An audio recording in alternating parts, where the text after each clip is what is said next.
Esta mañana, el 22 de febrero de 2026, México no despertó con la rutina de un domingo cualquiera. Desde las primeras luces del alba, el aire en el occidente del país se sentía cargado, denso, con el zumbido constante de los motores de turbina sobrevolando la Sierra Madre Occidental. No es una exageración periodística ni una especulación de redes sociales. Es una confirmación que ha hecho vibrar los cimientos de las instituciones de seguridad. Nemesio Oseguera Cervantes, alias El Mencho, ha sido abatido.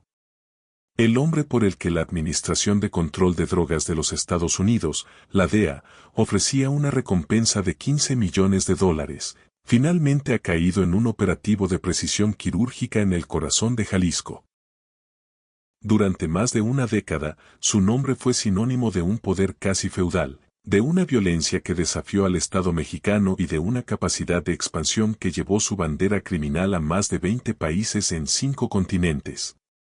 Quédate hasta el final de este reporte especial, porque lo que vamos a contarte hoy no solo describe la caída de un capo, sino el posible rediseño del mapa geopolítico del crimen organizado en el mundo entero. Para entender por qué el operativo de hoy es tan significativo, debemos viajar en el tiempo hasta el 17 de julio de 1966. En la pequeña y marginada comunidad de Naranjo de Chila, en el municipio de Aguililla, Michoacán, nació Nemesio Rubén Oseguera Cervantes. Creció en una zona donde la ley la dictaba el clima y la carestía. Era uno de 6 hermanos en una familia que sobrevivía cultivando aguacates, pero el joven Nemesio pronto entendió que la tierra no le daría el poder que ambicionaba. A los 14 años, abandonó la escuela para cuidar los campos de marihuana. Fue su primer contacto con el negocio que, décadas después, lo convertiría en el hombre más buscado del planeta. Como muchos jóvenes michoacanos de su generación, Nemesio miró hacia el norte. A los 19 años, cruzó la frontera hacia los Estados Unidos, instalándose en California. Pero no fue a buscar el sueño americano del trabajo honesto, se introdujo rápidamente en las redes de distribución de heroína y metanfetaminas en la zona de San Francisco. En 1986, fue arrestado por primera vez por posesión de drogas y resistencia a la autoridad. Poco después, en 1992, enfrentó cargos federales por tráfico de heroína. Tras cumplir una condena de 3 años en una prisión estadounidense, fue deportado a México. Ese hombre que regresó esposado en un avión de deportación no era el mismo joven que se fue, regresaba con contactos, con un conocimiento profundo del mercado de consumo en Estados Unidos y con una ambición alimentada por el resentimiento. Si te apasiona conocer la verdad detrás de las estructuras de poder que mueven al mundo, estás en el lugar correcto. Esto es Trama Escondida. No dejes que el algoritmo decida qué ves, suscríbete ahora, activa la campana y apoya el análisis profundo y sin censura. Tu suscripción es lo que nos permite seguir investigando. A su regreso a México en los años 90, Nemesio Oseguera tomó una decisión irónica pero estratégica, se convirtió en policía. Durante un tiempo, sirvió en las corporaciones municipales de Cabo Corrientes y Tomatlán, en el estado de Jalisco. Esta etapa fue crucial, pues le permitió entender desde adentro las debilidades del sistema, los protocolos de las fuerzas de seguridad y, sobre todo, cómo comprar las lealtades de aquellos que juraron proteger a la ciudadanía. Sin embargo, su verdadera escuela fue el Cártel del Milenio. Bajo el ala de la familia Valencia, el Mencho comenzó a escalar posiciones. Se convirtió en un operador clave en la estructura de seguridad de la organización, que en aquel entonces era una aliada estratégica del Cártel de Sinaloa, específicamente de Ignacio Nacho Coronel, el llamado Rey del Cristal. Coronel controlaba todo el flujo de drogas sintéticas desde Guadalajara para la organización de Joaquín El Chapo Guzmán. El punto de quiebre ocurrió el 29 de julio de 2010. En un operativo masivo en Zapopan, el ejército mexicano abatió a Nacho Coronel. Su muerte no solo dejó un vacío de poder, dejó un imperio sin dueño. Mientras otros dudaban, el Mencho y su aliado Eric Valencia Salazar, alias el 85, Decidieron que no querían seguir siendo subordinados de Sinaloa. Querían su propio nombre. Así, de las cenizas de la vieja guardia, surgió el Cártel Jalisco Nueva Generación. Lo que hizo al grupo del Mencho diferente desde el primer día fue su enfoque paramilitar. No se veían a sí mismos como simples traficantes, sino como un ejército. Implementaron manuales de entrenamiento, códigos de conducta estrictos y una estrategia de comunicación visual nunca antes vista. Empezaron a publicar videos en alta definición, mostrando convoys de decenas de camionetas blindadas y hombres armados con fusiles Barrett calibre 50 y lanzacohetes. El brazo financiero de este crecimiento fueron los Queenies. Liderado por los hermanos González Valencia, este grupo se encargó de lavar miles de millones de dólares a través de una red de empresas fachada que incluía hoteles de lujo, centros comerciales y clínicas estéticas. La relación se selló con sangre y familia. El Mencho se casó con Rosalinda González Valencia, uniendo el poder militar de Oseguera con el músculo financiero de los Queenies. Para 2015, el grupo ya no solo operaba en Jalisco. Se habían expandido a Colima, Michoacán, Guanajuato, Nayarit y Veracruz. Su método era simple pero aterrador: ofrecían a los grupos locales unirse a ellos o enfrentar una guerra de exterminio. Esta táctica les permitió conquistar plazas clave en tiempo récord, sorprendiendo a las agencias de inteligencia de México y Estados Unidos por la velocidad de su despliegue. La historia que estamos narrando hoy marcará los libros de texto del futuro. Si quieres ser parte de la comunidad de Trama Escondida y estar siempre un paso adelante en la información, haz clic en el botón de suscribirse. Es gratis y nos ayuda enormemente a seguir produciendo contenido de alta calidad como este.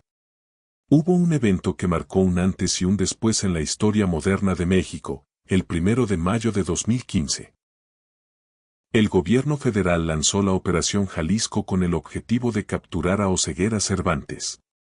Sin embargo, no contaban con que el círculo de seguridad del Mencho estaba equipado para la guerra total.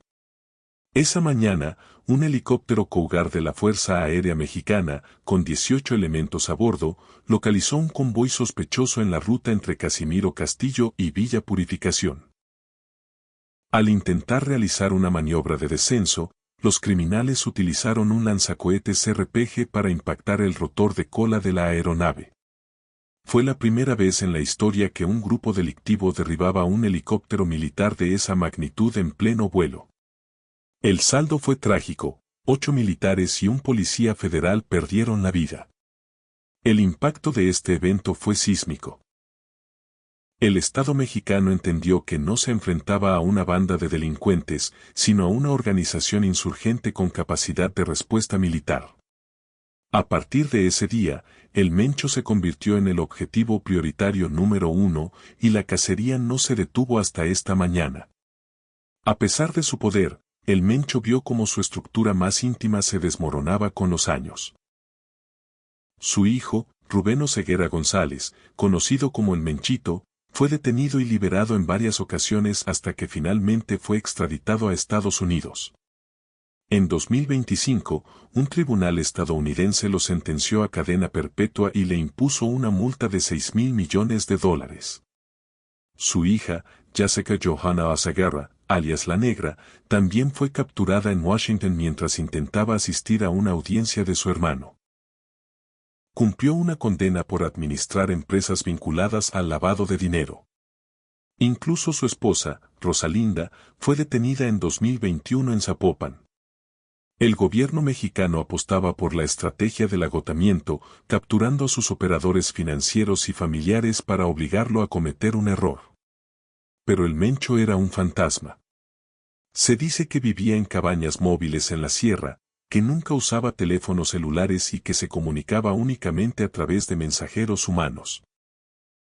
Se rumoraba incluso que sufría de una insuficiencia renal grave que lo obligaba a recibir diálisis en clínicas clandestinas construidas en medio del bosque. Todo esto alimentó el mito de un hombre que, aun estando enfermo, mantenía el control de hierro sobre su organización. ¿Crees que la caída del Mencho traerá la paz a México o que generará más violencia? Queremos leerte en los comentarios. No olvides que en Trama Escondida tu opinión es fundamental. Suscríbete y activa las notificaciones para que no te pierdas el análisis de las consecuencias de este operativo. Otro momento de máxima tensión ocurrió el 26 de junio de 2020. En una de las avenidas más exclusivas de la Ciudad de México, el Paseo de la Reforma, el cártel Jalisco Nueva Generación ejecutó un atentado sin precedentes contra el entonces secretario de Seguridad de la capital, Omar García Harfuch. Más de 20 hombres armados con fusiles de asalto y granadas interceptaron el vehículo blindado del funcionario. A pesar de recibir varios impactos de bala, García Harfuch sobrevivió, pero el mensaje quedó grabado en la memoria colectiva: el grupo del Mencho podía atacar en el corazón político del país, a plena luz del día, frente a las cámaras de seguridad más vigiladas de la nación. Hoy, irónicamente, es el propio García Harfuch, desde su cargo como secretario de Seguridad y Protección Ciudadana del Gobierno Federal, quien coordina la respuesta nacional tras la muerte del líder que intentó quitarle la vida hace 6 años.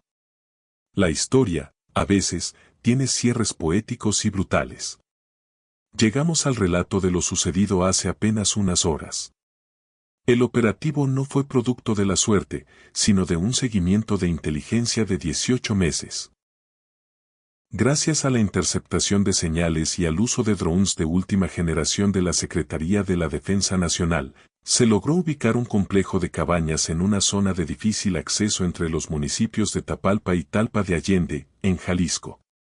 A las 4:30 de la mañana, fuerzas especiales del Ejército y la Guardia Nacional iniciaron la aproximación por tierra, mientras 2 helicópteros Black Hawk brindaban cobertura aérea. El anillo de seguridad del Mencho, compuesto por al menos 30 hombres altamente entrenados, respondió con fuego intenso. El enfrentamiento duró más de 40 minutos. Según los reportes preliminares de los funcionarios de primer nivel, el Mencho fue localizado en una de las cabañas principales. No hubo oportunidad de rendición. El líder criminal cayó abatido junto a sus jefes de seguridad más cercanos. Alrededor de las 9 de la mañana, las primeras fotografías del lugar comenzaron a circular en los niveles más altos del gabinete de seguridad, confirmando que, esta vez, el objetivo había sido alcanzado.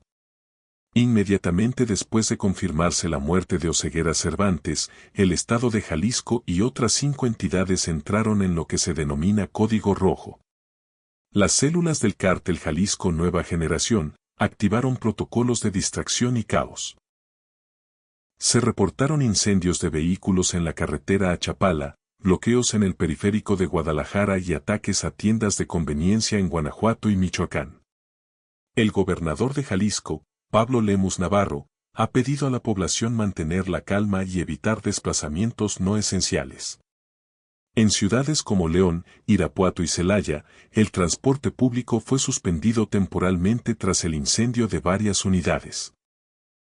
Es la respuesta visceral de una organización que ha perdido su cabeza, pero que aún conserva sus extremidades. Las autoridades han sido enfáticas: la situación de seguridad en la región requiere prudencia. La Guardia Nacional ha desplegado a 5.000 elementos adicionales para reforzar las fronteras estatales y evitar que grupos rivales, como el Cártel de Sinaloa o las facciones de los Pájaros Sierra, intenten aprovechar el vacío de poder para invadir territorios. Estamos llegando a la parte final de este análisis detallado. Si este contenido te ha sido útil para entender la complejidad de lo que sucede en el país, suscríbete a Trama Escondida. Comparte este video con alguien que necesite estar informado con datos reales y contexto histórico.